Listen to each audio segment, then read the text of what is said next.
first heard about the concept of it being, about what it means for African American staff to code switch in America and be in spaces where we have to perform and it might be uncomfortable for us. How did that resonate for you? Why did you say yes? I think I said yes because it's relatable, and I think that's the best way to dance is when you have that connection. So of course, since birth, we have to code switch, whether it's code switching in dance, code switching at your job, code switching at school, code switching socially, honestly. So I think the fact that it was relatable, it made it an easy yes. Okay, and then also your technique that you grew up with in ballet. Although we do have some training in other areas, what was it like for you to try to learn my choreographic vocabulary?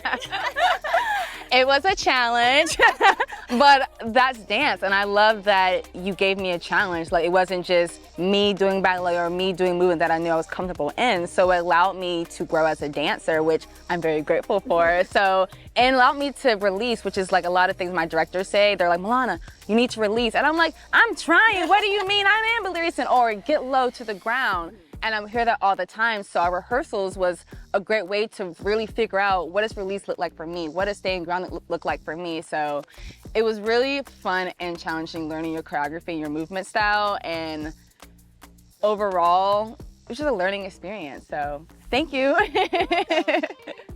Okay, so what would you, in your words, since you've embodied part of Jurne Smith, what would you say in a few words that my choreographic style tends to lean towards? Definitely African. I don't know what subcategory it is, and I know there's multiple ones, like versions, but I would say definitely African.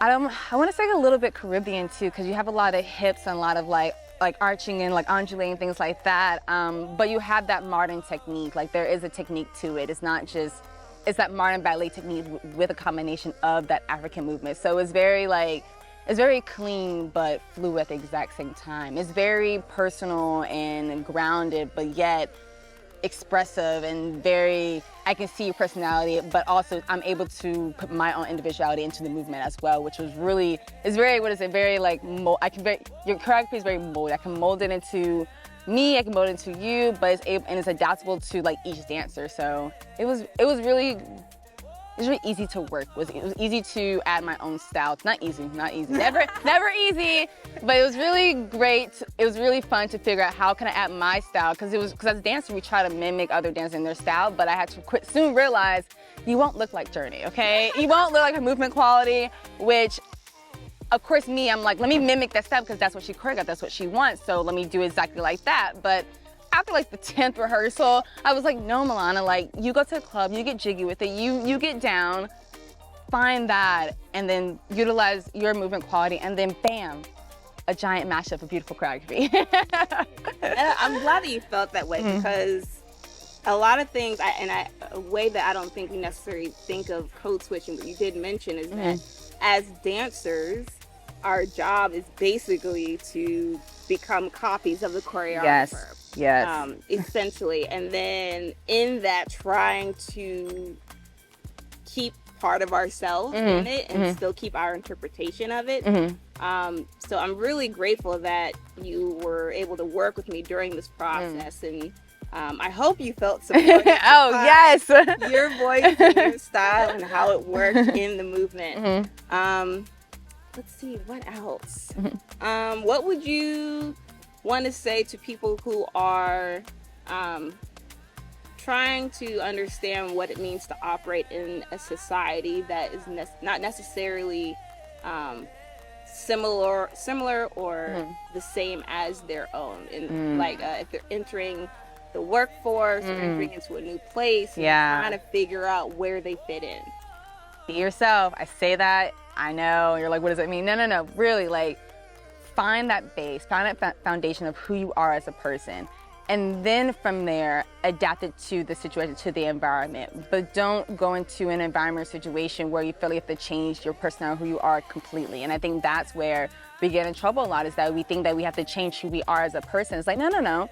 Keep that inner, it's like, keep who you are, and don't lose it when you go to these different environments. But I would say adapt, okay? And it's okay to adapt. We're all human. We adapt in different environments. Animals do that, as do we. So I would say just be true to yourself, know what your qualities are, and work with those. And I think in any environment you can succeed. So. Thank you so much for being in this piece. I really appreciate your dedication because it's been a long process, but I mean, you showed up every single time and you came as yourself, and I feel like I don't know if anyone else would be able to dance this because I feel like there's so much of your DNA. I really No. Thank you for challenging me. Like, I've definitely, from January until June, I've grown so much as a dancer. And like, I'll be at the club now doing my I was trying to think, okay, this is what Jurne was doing, this is what I'm doing. So like, thank you for adding more vocabulary, like giving me more vocabulary and giving me more movement to do when I'm at home, just kind of jamming. So like, I appreciate you and teaching me. Like, you broke it down, what is it? Feet, knees, hips, shoulders, like you broke it down to every single body part, and which is something that I don't get in class and as an adult dancer that we don't get. So I'm very appreciative of those teaching and learning moments. So thank you for asking me. Thank you for being patient with me when it was trying to figure out that rhythm and figure out that movement. So, because it's not common in the dance world. So this whole process was very like, it was a journey for me, and no pun intended. It was a journey for me as a dancer, and I'm so grateful that I stuck through this process and came in 100%, because of course as dancers we know when we're like, all right, today's but no, this is 75. I was like saying 6-minute move 3 times a day, and even that, like, it worked, you know. So this whole process is beautiful. So thank you, truly. Absolutely.